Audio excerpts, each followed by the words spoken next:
First Kings.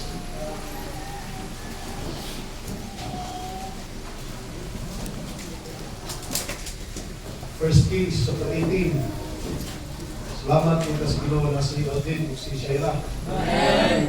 Blessing kayo nga katapos sila karon diri. Kauban sila na po. Bisa nga nilang good. Din, Shaira, bisa kayo rinig na good. Namo diri. Sunday lang ba? Okay rin yan na mo. Dito, no? Sabot ng tangan, nasa pastoriyas karon diri sa wala na lipaitan, sabot ka na tagsan sa makali diri. Pero may isunsultihan ko sa inyo, anybody na may birthday na wala na mo simba, o balik, very much welcome dyan po. Our hearts are very wide open. I should to welcome anybody. Amen? Wala ko kasi kasing diri. Hindi ka masuko, hindi ka malain sa mga tao na walang simba diri. Hindi tayo na. Ang tanan mga linuwas at sa Ginoo, tudok tuta sa grasya sa Ginoo. First Kings 18:30. Amen. Alright. Basta taglungan talihog. Let us read together. And Elijah, ready? Read. And Elijah said, all the people, come near to me. All the people came near to me, and he repaired the altar of the Lord that was broken down. Kita mo na? And he repaired the altar of the Lord that was broken down. The title of the message this afternoon is Repairing the Altar of the Lord. Repairing the altar of the Lord. Let's pray. Father in heaven, salamat kay Ginoo sa imong pagpamuhat ani nga simbahan. Kinabuhi sa mga katawan dinhi, dili lamang imong giluwas, kundi imong gibagpo, yan imong imong gigamit. Ginoo, padayon ka sa pagpamuhat ani nga buhaton dinhi.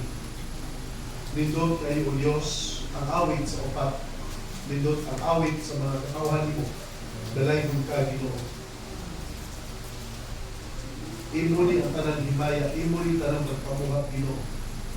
Ikaw ang naghatag nila o mga kalinto, mga gasa, kung ikaw sa Pilipinas Diyos, ang anayan ng mga prophet ni ini. Panalangini, padayon, matag-usa ka na mo. Gamita, padayon, matag-usa ka na mo. We may have different, Lord, areas. Lain man din area na gamito ni mo, pero ang tanan mo Diyos is para sa imong kahimayaan.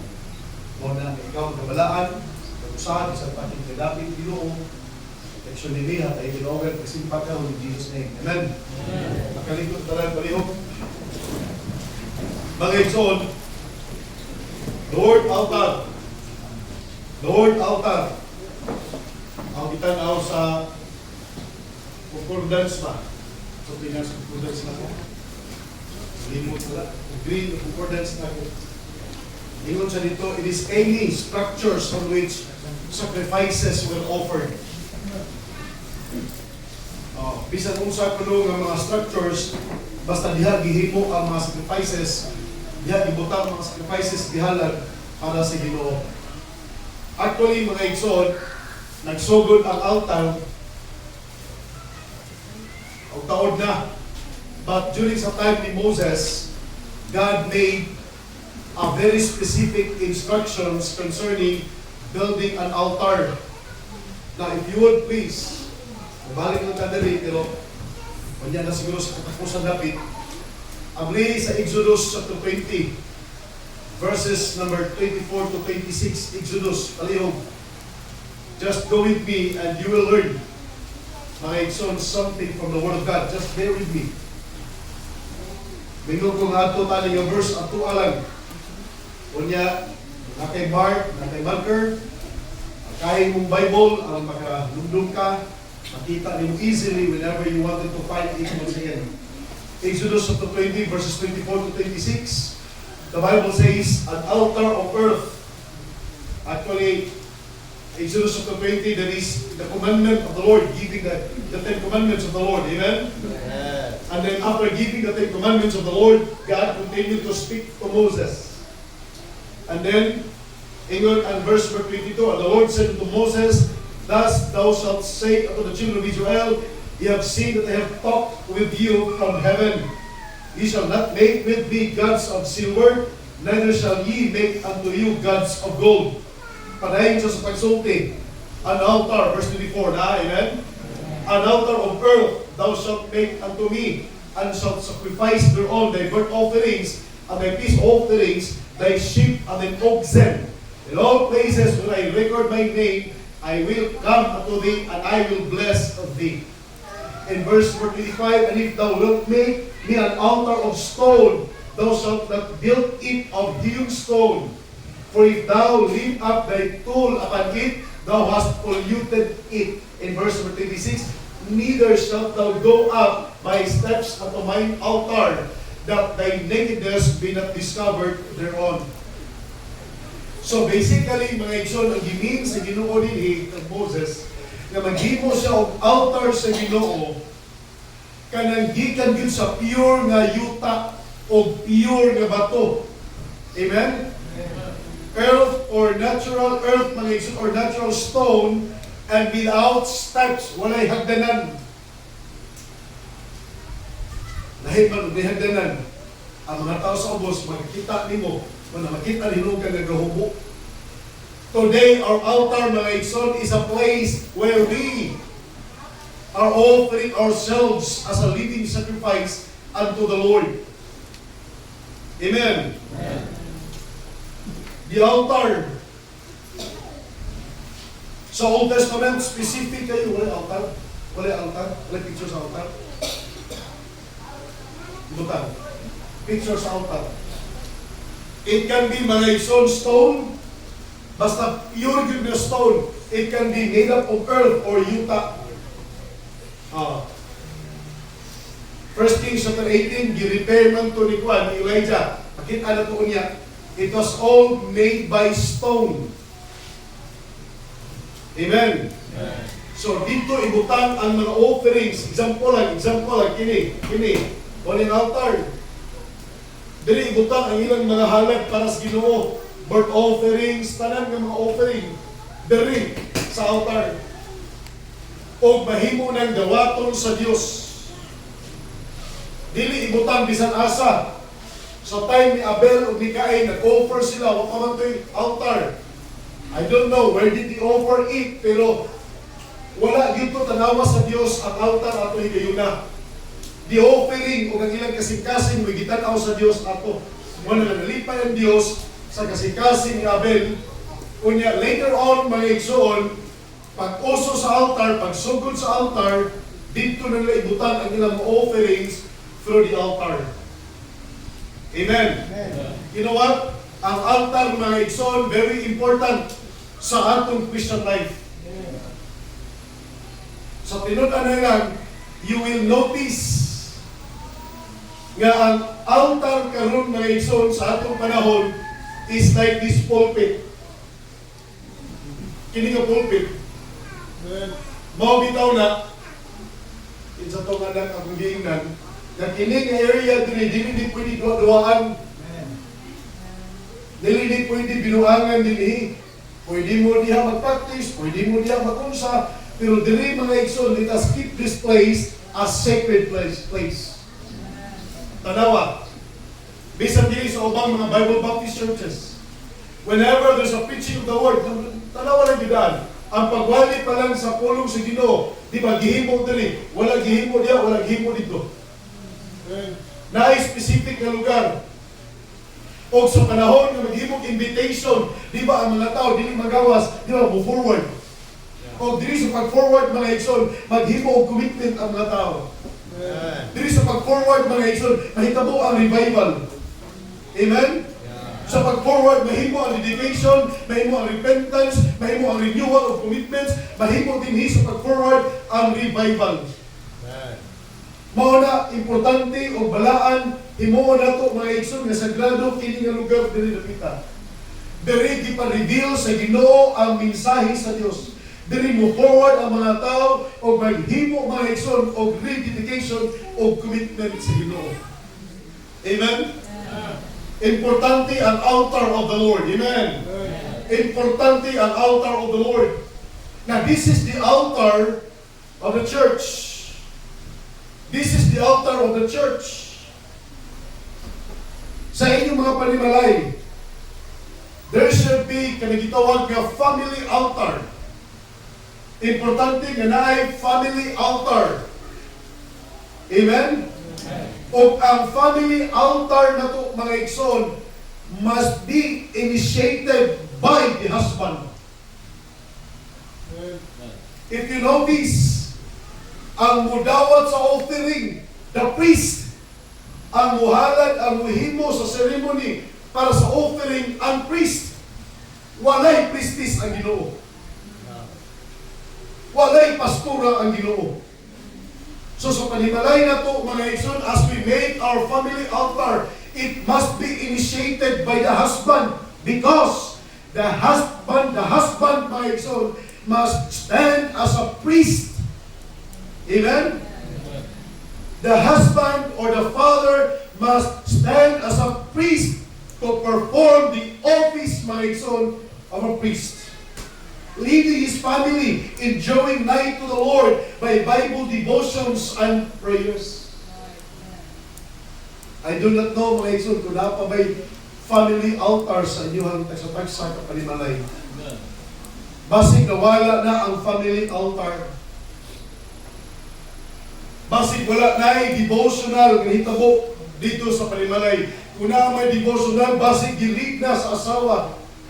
O basig wala na yun, totally wala na yun. Kanabang inigbata na to, diretso na lang to sa cellphone, o kaha, inigbata na to, diretso na to sa Bible, tagsa-tagsa, o niya ampo, tagsa-tagsa. Wala na yun tayo gitawag nga, gathering sa family as one. O niya maminaw sa pulong sa Ginoo nga idala sa husband. Husbands, mas labing maayo nga atong i-practice ang pagwali sa pulong sa Dios to our own family. Hello? Usan siya sa hinungdan ngano ang mga husbands kinahanglan taas gyud og spiritual level mga igsoon sa pamilya. Dapat ang husband mo perform sa office of the priest. Dapat ang husband mao'y mag-observe mga igsoon, mao'y mag-encourage sa tibuok pamilya nga magtigom yun sa usa ka higayon. Bisan usa lang ka higayon sa usa ka semana. Unya mag-isgot og pulong sa Dios, ampo, led by the husband. Amen? Alita sa 1 Kings chapter 18. Tanaw na ito ni Kadyo. 1 Kings chapter 18. The Bible says, and Elijah said to all the people, come near unto me. And all the people came near to him, and he repaired the altar of the Lord that was broken down. He repaired the altar of the Lord that was broken down. Did you notice? 1, 2, 3, 4, 5, 6, 7, 8. Gawa na. Ato na sigutan mo niya. Naku, kaya impact mo yung zone. Pwede nga talaga. Nakita ninyo? The Bible says, and he repaired the altar of the Lord that was broken down. Tanaw na. Kinsa man nag-repair sa altar? Si kinsa man eh? Elijah. Ang hitabo ang mga igsoon,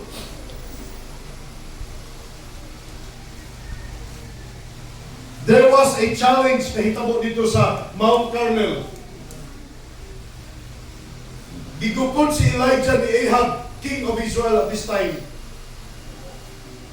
Para kang Ahab o kang Queen Jezebel, si Elijah ang kahatag og sabok sa ilahang panahon, sa ilahang nasod, ang tinun-anay nga alagad sa Dios. Pero dili man, usa sa mga nahitabo mga igsoon ngano ning ani ang Israel, I believe It was because of the broken altar. I tried to search out kanusa man nga altar na hitabo. Mga igsoon, walay klaro kung kanusa ni hitabo. Posible mo ni ang altar nga gihimo sa panahon ni Moses. Posible mo ni ang altar nga gihimo sa panahon ni Judges, sa mga Judges. But the point, mga igsoon, karon hingayuna, as we read, di kini nga time sa 1 Kings chapter 18, Elijah made a repair of the altar of the Lord. Amen? So klaro kayo, ginipair man, it was because broken ang altar. Na paano ito mga puntos, mga igsoon? What are the reasons? Number one, what are the reasons behind ganun na broken man ang altar? Ganun nagguba man ang altar? Mga igsoon, nagguba ang altar, number one, because of the removing of prayer and Bible reading. Ang mga tao, nibiya sila, mga igsoon, sa kabubuton sa Diyos. We know that Israel are the people of God. And we know also that Israel, mga igsoon, guided by the Word of God. Amen? Kining instruction about the altar was clearly seen through the Word of God. Pero naitabo sa Israel, mga igsoon, wala na nila ipanambaling ang pulong sa Diyos. Balik ko na to ang pagpahinumdum sa Diyos kanila concerning the Word of God. Deuteronomy chapter 6, palihog. Deuteronomy chapter 6, verses number 3 to 9. Tanawa.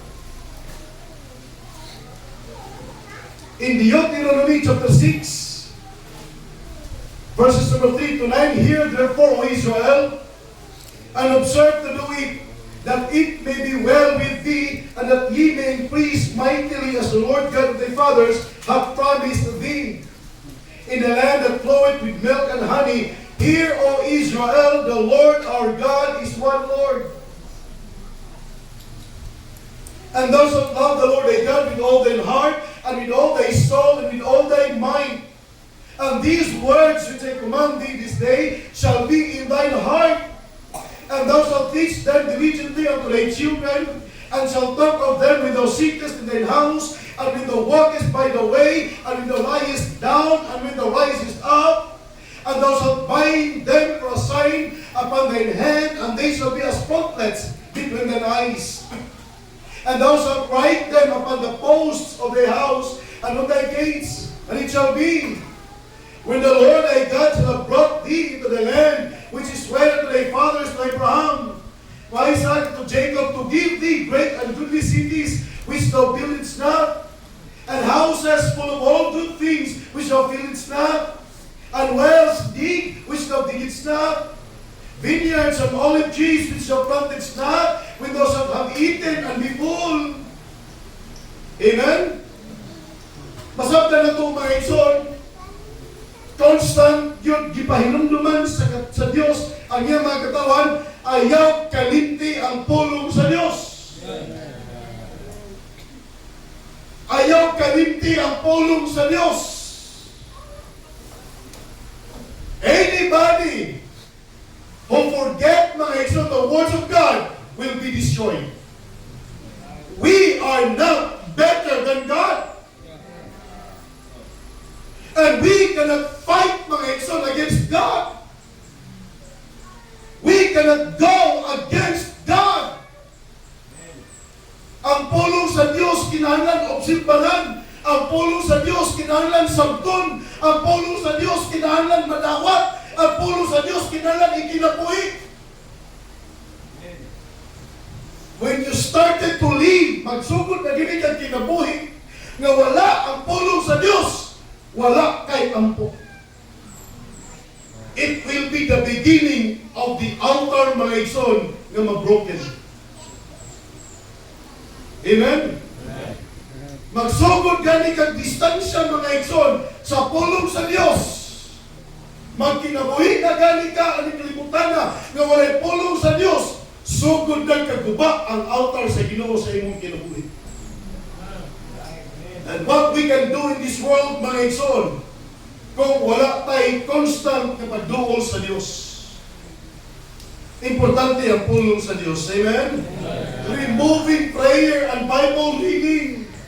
Maunay magkapabuild, maunay magkapastrengthen sa atong altar diha sa Ginoo. Mahimong makaduol ka sa Ginoo kanunay. Mahimong mupaduol ka sa Diyos, mga igsoon. Sa dihang naa pa ang altar, pinaagi sa Bible reading and prayer.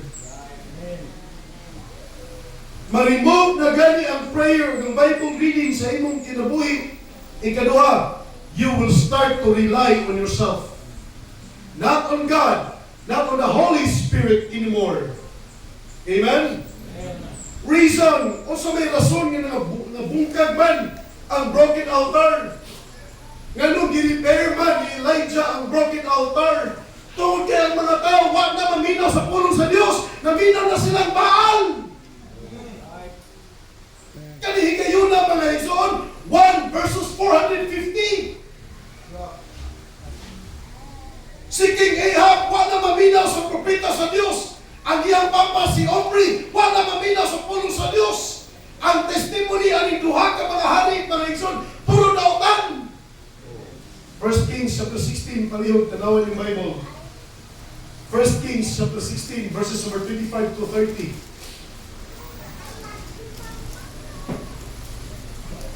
Ang duha ka hari nga nag-led mga igsoon sa Israel were filled with evil doings.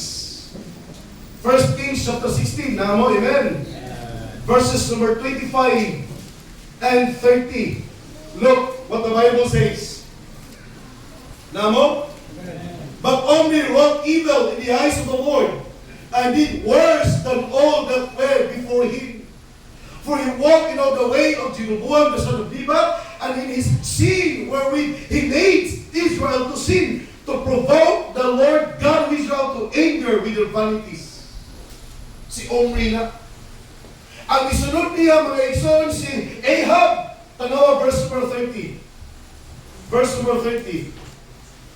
And Ahab, the son of Omri, did evil in the sight of the Lord above all that were before him. So kung nautan si Omri, mga igsoon, mas nautan si Ahab. And it came to pass as if it had been a light thing for him to walk in the sins of Jeroboam, the son of Nebat, that he took wife Jezebel, the daughter of Baal, king of the Sidonians, and went and served Baal and worshipped him. And he reared up altar for Baal in the house of Baal, which he had built in Samaria.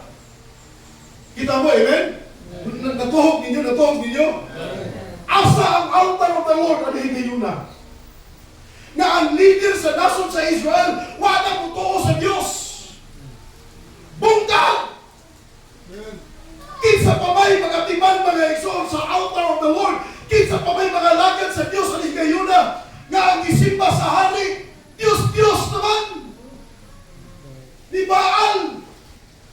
Gituhuan nila mga igsoon nga katong Diyos ni Jezebel, the son of the Sidonians, tinuod. So ang katong tinuod nga Diyos na deserve. So tinudanan nga magkatawan sa Diyos, nahimo ng illegal sa ilang panahon. Sila na ang nahimong batik, ipapatay. O sa kahandog ni Elijah, siya rin ginabilin. Actually, naapay gitaguan ng Diyos na lain. Nasabtan na to, amen? Tanawa na ang altar sa Ginoo.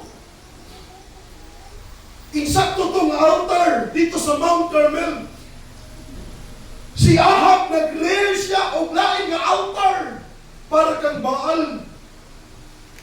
Muna mga igsoon, mahitabo. Whenever we started, mga igsoon, to remove prayer and Bible reading sa atong Christian lives, ikaduha, you will start, mga igsoon, to rely on yourself. And when you are relying to yourself, the worst thing, number 3, you will returning to sin. Mubalik yung ka sa imong dating gawin. Mubalik yung ka sa karaan imong lifestyle. Kunya nagtuura pa ka, insakto to. Sa dihang niluwas ka, I want you to know, ang katong karaan pamaagi ni mo, di na to pwede. Sa dihang naluwas ka, you are a brand new creature. Gitagaan ka og bagong kasing-kasing sa Dios, gitagaan ka og bagong awit sa Dios, gitagaan ka og bagong kinabuhi sa Dios. I mean, everything in Christ are new.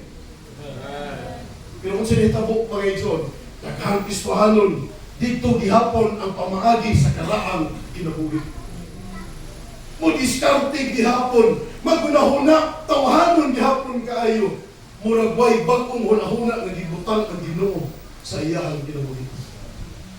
Mubati man o galing, pero kinaraan gihapong pamagiha. Mo judge man siguro, pero lain gihapong pamagiha. Dili naging spiritual, dili naging iya sa Dios. 2 Peter chapter 2, verses number 21 to 22. Hinoon na hisulat na sa pulong sa Dios. O ang pagkasulat sa pulong sa Dios, mauni. 2 Peter chapter 2, mo? Verses number 21 and 22.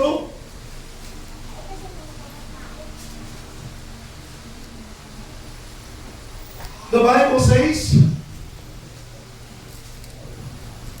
for it had been better for them not to have known the way of righteousness than after they have known it to turn from the holy commandment delivered to them. But it is happened unto them according to the true proverb, that dog is turned to his own vomit again. The soul that was washed to her wallowing in the mire. Mga igsoon, if you are truly saved today, ayaw balik sa imong karaang pamahagi, oy. Hello? Ayaw balik sa imong karaang kinabuhi, oy, katong kinaraan mo ba? Paminaw, bago na kang binuhat sa Dios. Ang imong pagkabagko nga binuhat, dili na nahitabo sa panahon ni dawat ng kani Kristo. Every day ka, bago kang binuhat sa Dios. Pahinumdumi ang imong kaugalingon, katawhan na ka sa Dios karon. Anak na ka sa Dios karon. Servant of Christ na ka karon. Servant of righteousness na ka karon. Amen. The reason of a broken altar. Nagunahuna lang ko ba sa panahon ni Elijah? Wala mo kayo ni mapansin sa mga wali. Ang napansin mga igsoon, katumang fire from heaven. Pero kining altar ba, akong itutukan, nganong na-broken down maning altar sa Ginoo.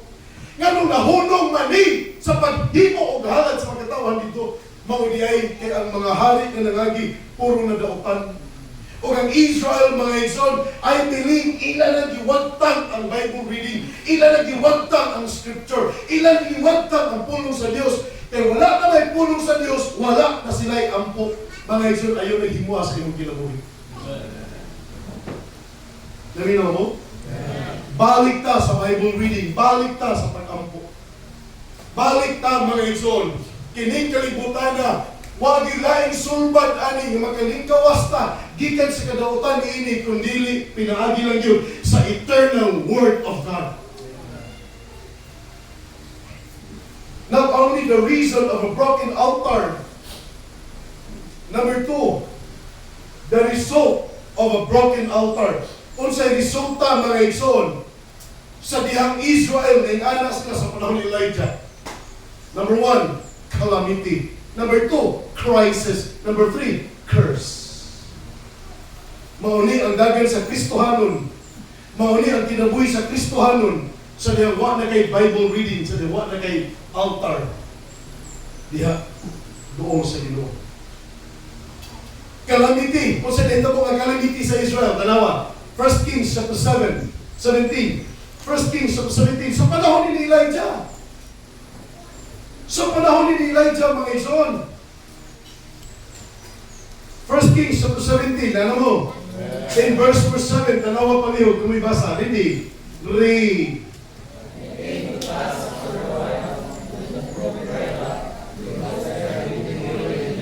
Oh. It was in the word of the Lord, verse number 1.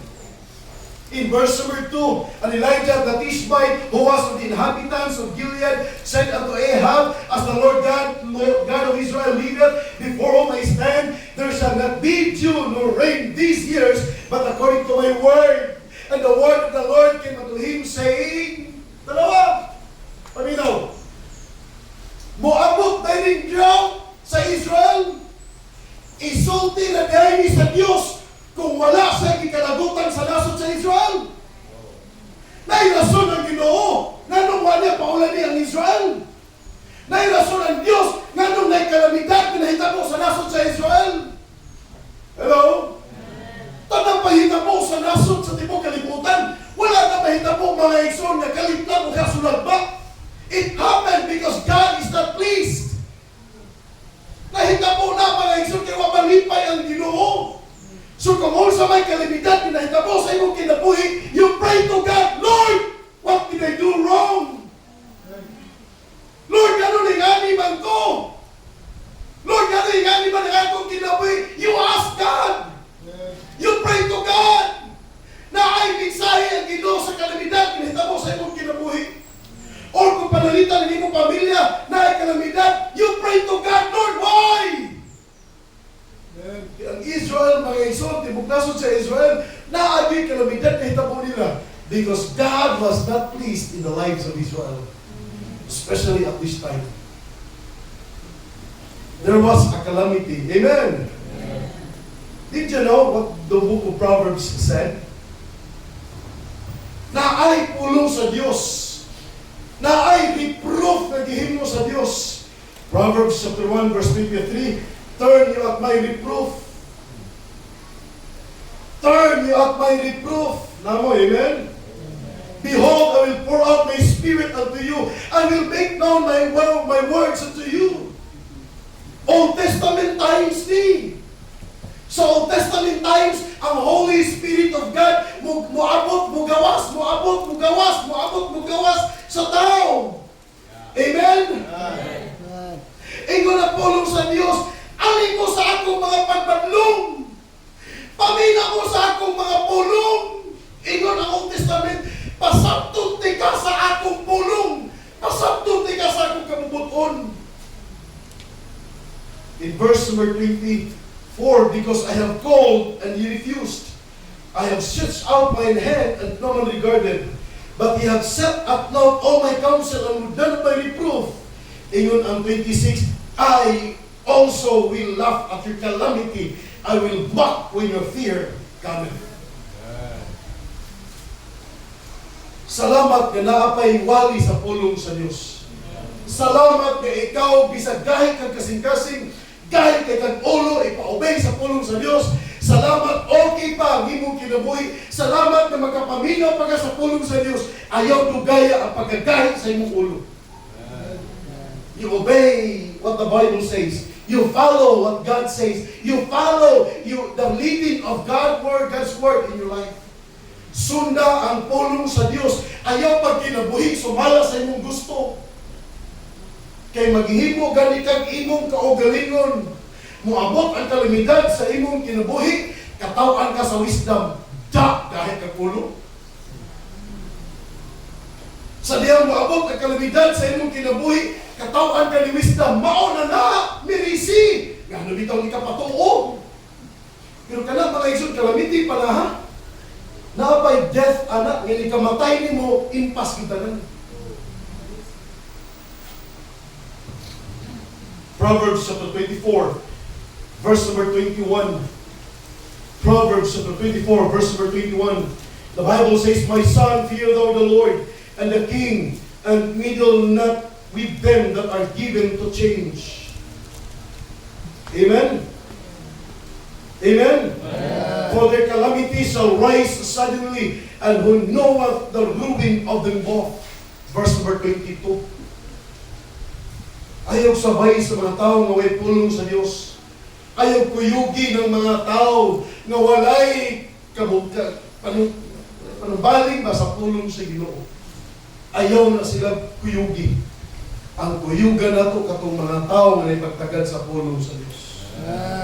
The result of a broken altar, mga igsoon, kung magpadayon ang broken altar sa imong pamilya, sa imong kaugalingon, kung magpadayon ang broken altar sa imong kinabuhi, mga igsoon, calamity will come. Number 2, crisis will come. Tanawa ang First Kings, katuning Zarephath, katuning woman, widow woman, tanawa. First Kings chapter 17, adto ta mga igsoon sa verse number 10.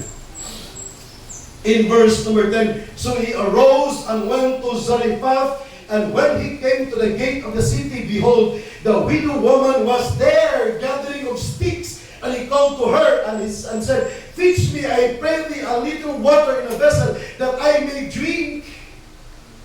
And as she was going to fetch it, he called to her and said, bring me, I pray thee, a morsel of bread in thine hand. And she said, as the Lord thy God liveth, I have not a cake, but a handful of meal in a barrel, and a little oil in a cruse. And behold, I am gathering 2 sticks, that I may go in and dress it for me and my son, that we may eat and die. Look at the situation dito sa Zarephath.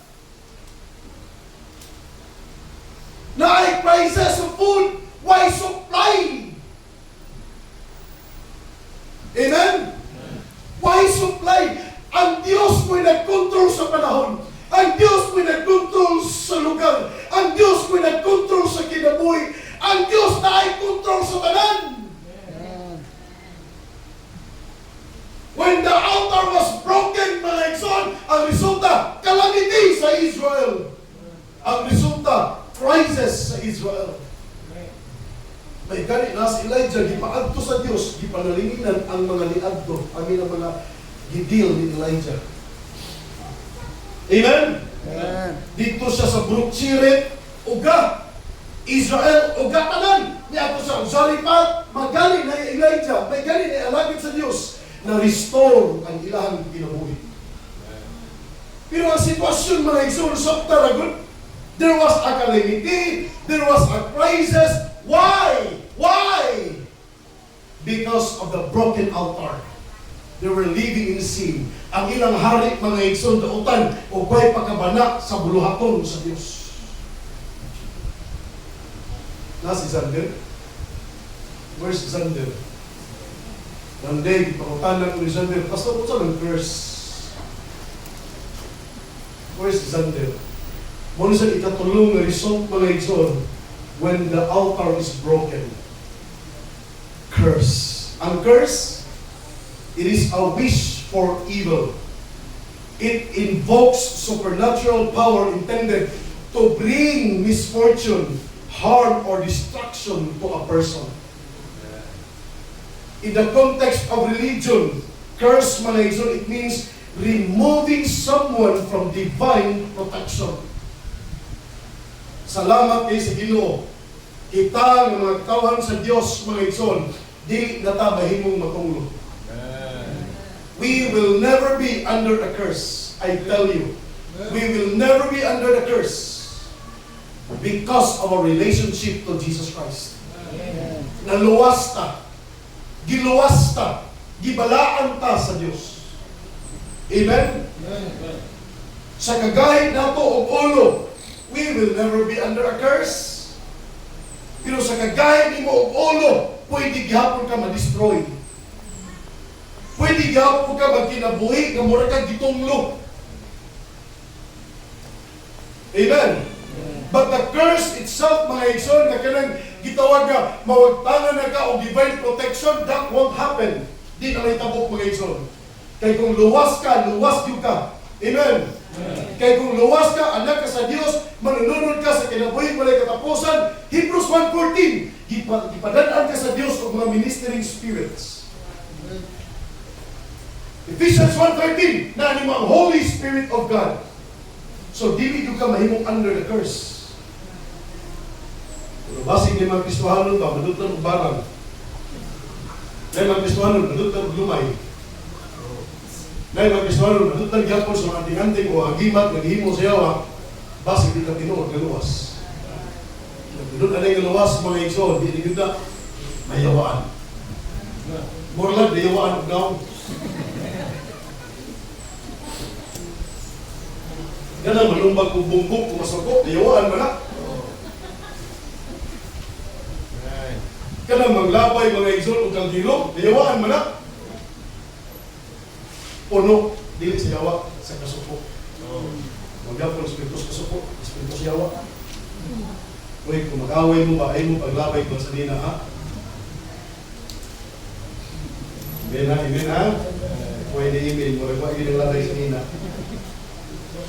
Mag-away mo ba, ay mo paglabay ko kaliro, ha? Amen? Amen, paalan mo yan, basa ha? No, wala na dito mo, hindi nyo ha? Masing mingon si Yumi ba? Ayaw ko dito yun! Sabi sa nina, diyan ayaw! Ayaw, Yumi ha? The result of a broken altar, calamity, crisis, and curse. Number 3, katapusan. The restoration of a broken altar. And I like this one. Kini mo hindi kayo, kaya mo naman mga ito. Ang Ginoo ba? Sa side sa Ginoo bitaw, He has always kanunay na agyo'y sulbad sa Ginoo. Paminawag yun ninyo. Diha sa Dios lamang makita nato, maangko nato, ma-experience nato, mga ang solution of all our problems. This morning's message, if you are deceived, God is the solution. If you are not yet deceived, still God is the solution. Today, if your altar, mga igsoon, is broken, just come to God. Ma-restore ang inyong kinabuhi. Just come to God. Ang sekreto ng inyong kinabuhi, mga igsoon, doon lamang sa Diyos. No matter how bad you are, no matter how dark your past was, bisag unsa pa kagilgig, kagilad, mga igsoon, sa imong kinabuhi, doon lang ang Diyos, and there will be a restoration from God. Did you know? Balik ko na to ang 1 Kings 18:30. Tanawan eh. Ang hitabo, mga igsoon, dito sa Mount Carmel, let us start on verse number 21 na lang. And Elijah came unto all the people and said, How long have ye been two opinions? If the Lord be God, follow him. And if Baal, then follow him. And the people answered him not a word. Nag-obserba ang mga tao sa gisulti ni Elijah. Then said Elijah unto the people, even I only remain a prophet of the Lord, but Baal's prophets are 450 men. One versus 450 men. Amen? One man versus 450 men. Let them therefore give us 2 Balaks. And let them choose 1 Balak for themselves, and cut it in pieces, and lay it on wood, and put no fire under, and I will dress the other Balak, and lay it on wood, and put no fire under. Tagay ni dua ka Balak, dua ka baka. Tagay ni dua ka Balak. Amo hiwa-hiwaon, unya amo ni siya ihalad, unya di na mo na dagutan. Kung kinsa mang halad nga masunog, maunay tinuod nga Dios. Kung akong Diyos musunog sa akong halad, sundang akong Diyos, inong si Elijah. Pero kung ang Diyos ni Baal masunog, ilang kuha nila ang halad masunog sa ilang Diyos, sila may sundo na ako. This was the challenge. Amen? And call ye in the name of your gods, and I will call in the name of the Lord. And the God that answered by fire, let him be God. And all the people answered and said, Amen. It is well spoken. Maayo nga pagkasulti. And Elijah said unto the prophets of Baal, Choose you 1 Balak for yourselves, and dress it first, for ye are many, and come in the name of your gods, but put no fire under. Ingon si Elijah. Pili mo baka, daghan mo. Tawagan ninyong Diyos. Ihawa ninyo, tagutaguran ninyong halad. Tawagan ninyong Diyos. Ayaw lang yung gaguti. And they took the Balak which was given them, and they dressed it and called it in the name of Baal for morning, even until noon. Ikasabuntag gato sa hapon, unto, sige tawag ni Baal. Nagingon, Oh Baal, hear us! But there was no voice, no any that answered. And they leaped upon the altar which was made. Naghimusan silang altar. Mga igsoon, ang Gentiles or ang mga pagano, nasa altar. Amen? Nasa altar. And it came to pass at noon that Elijah mocked them and said, Cry aloud, for he is a God. Either he is talking, or he is pursuing, or he is in a journey, or in adventure, he sleepeth and must be awake. Gipinuangan sila Elijah hinoon.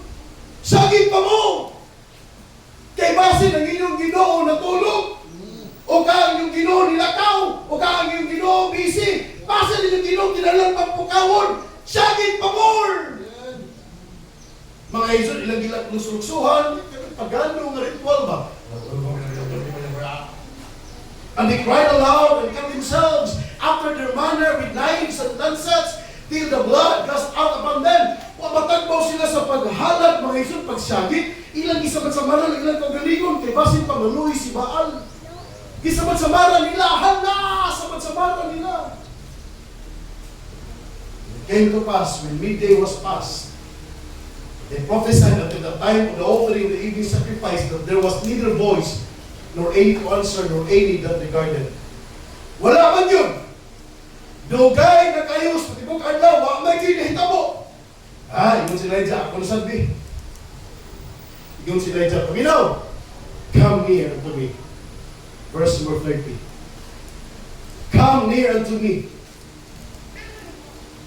And all the people came near to him, and he repaired the altar of the Lord that was broken down. Yun sa pag-repair ni Elijah, verse 21. And Elijah took 12 stones according to the number of the tribes of the sons of Jacob, and to whom the word of the Lord came, saying, Israel shall be thy name. Dusi ka madad kong bato, iyang gipang tapo, iyang gipang gitukod. Dusi ka mga bato. Gipile niya mga Igsoon, dagko ng mga bato.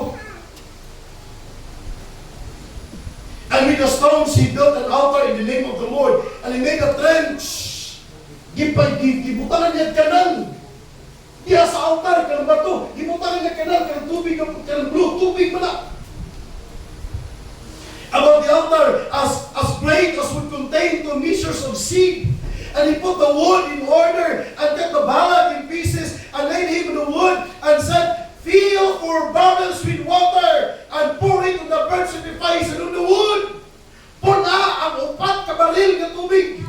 Ipopo sa offering. Ipopo sa akong gihalad. Upak. Amen? Verse 24. And he said, Do it the second time. Another upak. And they did it the second time. And he said, Do it the third time. Dusi ka baril na tubig. And they did it the third time. And the water, ang tubig mga Igsoon, nilapas. Dagan yung tubig, basa na kayo. And the water ran about the altar, and he filled the trench also with water. Verse 26, and it came to pass, at the time of the offering the evening sacrifice, that Elijah the prophet came near and said, Lord God of Abraham, Isaac, and of Israel, let it be known this day that thou art God in Israel, and that I am thy servant, and that I have done all these things at thy word. Ipailag Ginoo nga ikaw ang Diyos sa Israel. Ipailag Ginoo nga ako ang imong alagad. Hear me, O Lord, verse 27, hear me, dungga ko Ginoo, that these people may know that thou art the Lord God, and that thou hast turned their heart back again. Paminaw, mga Igsoon, paminaw. This is the very essence, this is the very message nga nung gi-repair ni Elijah ang broken altar to have revival in their hearts. Mauli siya ang pinagatuyo yun. Nga nung nagtawag si Elijah ang challenge dito sa Mount Carmel, ano na ay revival sa kasing-kasing sa pagkatawan sa Israel. Kaya Israel, mga Igsoon, ito sila sa Diyos ni Baal. Gool kayo si Elijah, kaya kahibalo si Elijah, bakat ng Diyos ni Baal, di na tinuod. Ang tinuod mo ang Diyos ni Elijah, Diyos ni Israel.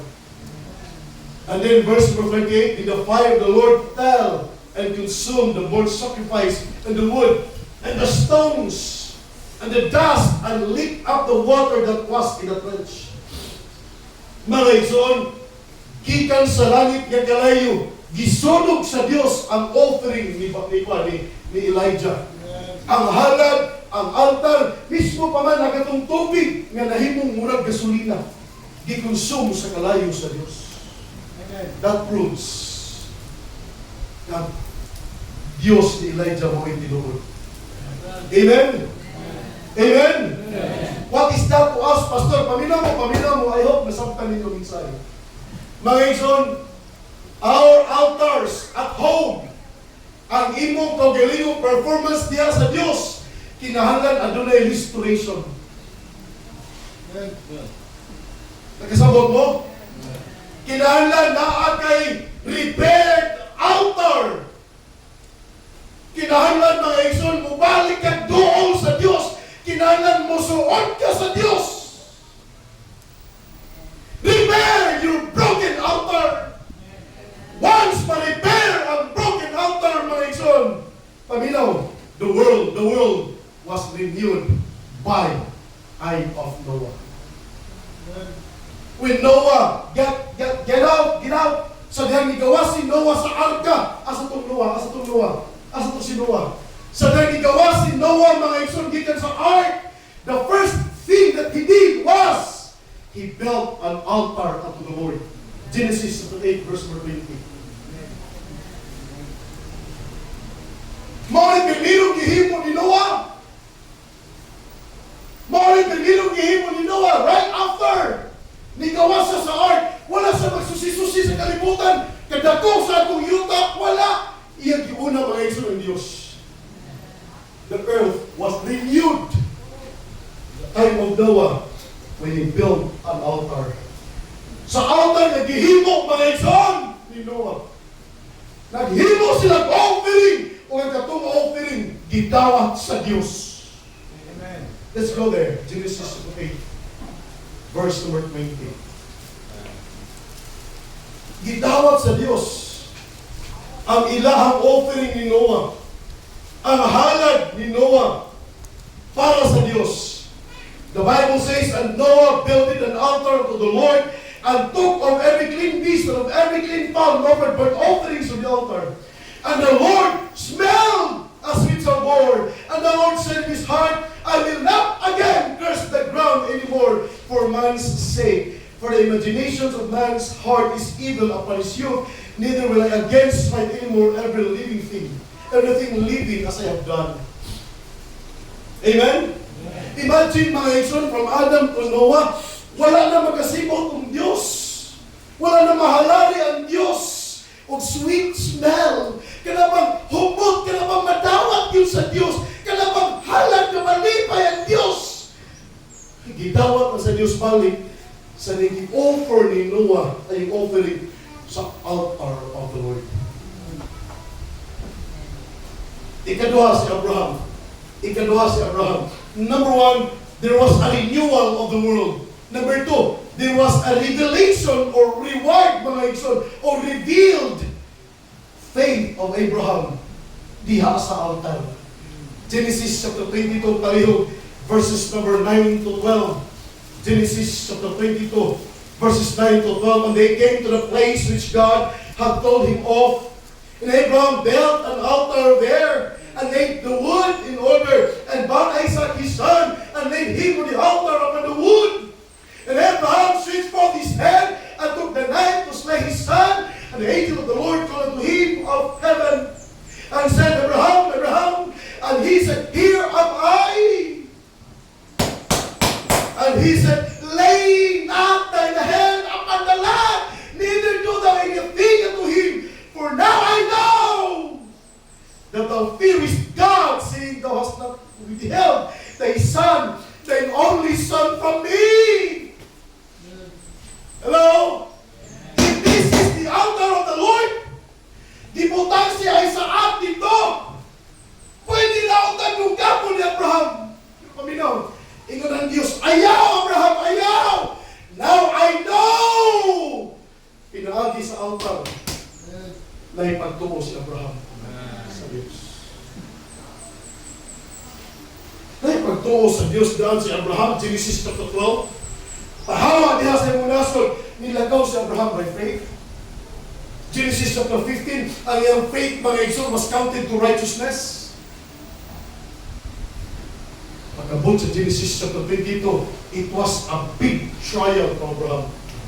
It was a big testing to Abraham. Kung tinun-anay bagay mo follow ka sa Ginoo. Ang himo ni Abraham, mga igsoon, ibabaw sa altar of the Lord. Ihalad niya sa Isaac. He did not withhold his only son, his beloved son. Nito kay statement sa angel of the Lord, Abraham, Abraham, now I know. Asa naghihimo? Asa naghihimo ni Abraham? On the altar of the Lord.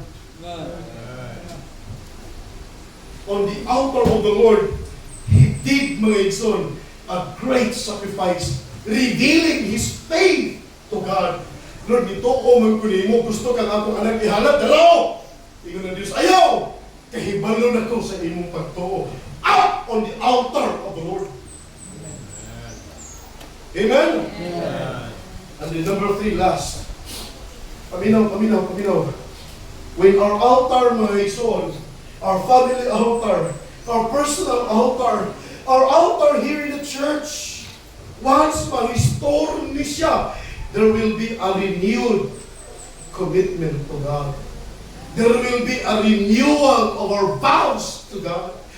Please do not be negative on commitments and vows. It is not talking about money.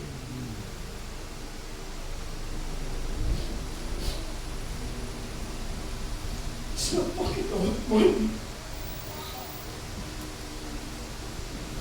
Hindi ko ang tatanong sa Ginoo.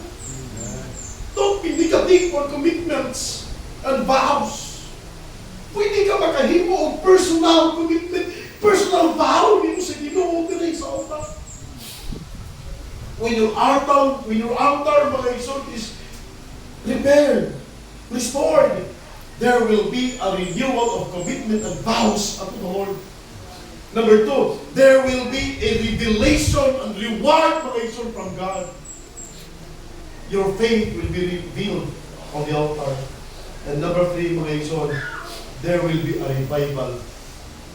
There will be a revival in your hearts. Amen? Amen. 1 Kings chapter 18. Adto ta sa verse number 21. In verse number 21, the Bible says, and Elijah came unto all the people and said, How long have ye been into opinions if the Lord be God, follow him.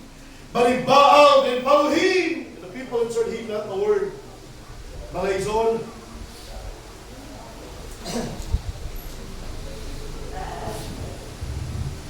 ang gihimo ni Elijah, iyang gi-repair, gi-restore ang altar of the Lord. And what happened? There was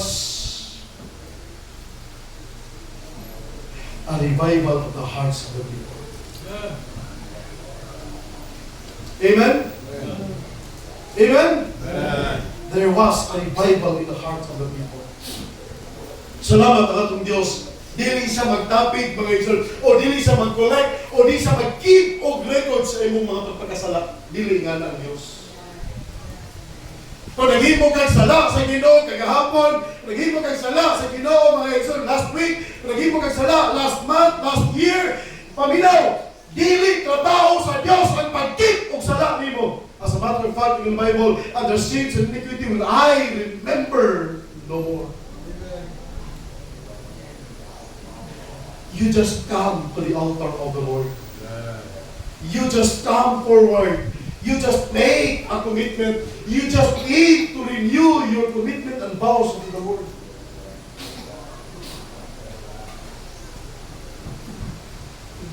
God will send revival in this church. God will send revival, mga igsoon, in our hearts. Once maduol ta sa altar of the Lord. And once we make a response to the altar of the Lord today, mga igsoon, make an agreement to God na maghimo kag altar sa imong family. Maghimo kag family altar sa imong panimalay, mga igsoon. I-lead ang imong mga pamilya, imong mga asawa, imong mga anak, i-lead sila na one of these days, sa usa ka semana, na atay panagtigong mga anak. Kung asa man ka nga lugar, you come home, aning orasa, aning adlaw, together! Mag-ampo ta sa Ginoo, together! Duo ta sa Ginoo. I want you to know that only a priest can do that. Kung ang priestly office, mga igsoon, is addressed to the fathers, not to the mothers. Imo ang responsibility, Papa, Bana, ang pagdala sa imong pamilya diha sa altar of the Lord. Amen? Amen. The church altar, the family altar, and you, ikaw mismo sa paggalingon, make a personal altar of the Lord. Naagyo kay imo kagalingon Bible reading, naagyo kay imo kagalingon prayer, get close with the Lord. Suod sa Ginoo, pasuod sa Ginoo, ayaw palayo sa Ginoo, suod sa Ginoo. Amen? Suod sa Ginoo. Kaya once masuod ka sa Ginoo, mga igsoon, God will direct you. God will tell you what you should do to your family. At once ikaw, ang iyong pamilya, manuol na sa Diyos, your family, mga igsoon, tuluan na sa Diyos. Kung sa'y buhato ninyo so that you can have a strong family. Amen? Amen. Repairing the altar of the Lord. The reason of a broken altar was removing prayer and Bible reading. Relying on self and returning to sin. The result of a broken altar, there is a calamity, crisis, and a curse. And the restoration of a broken altar, mga igsoon, there is a renewal. There is a rewarding or revelation, and there is a revival. Amen? Amen. Kamutanan, salamat nga naa mo ka nanginaw mo sa puno sa Diyos. It is my hope and prayer na doon ay revival sa pagkasintasing karong hapon. Natay commitment o natay decision na pagkahimuon mga igsoon, umaarin ta sa altar of the Lord today. Amen. Amen. Manindog ka, tanang kalihog. Manindog ka.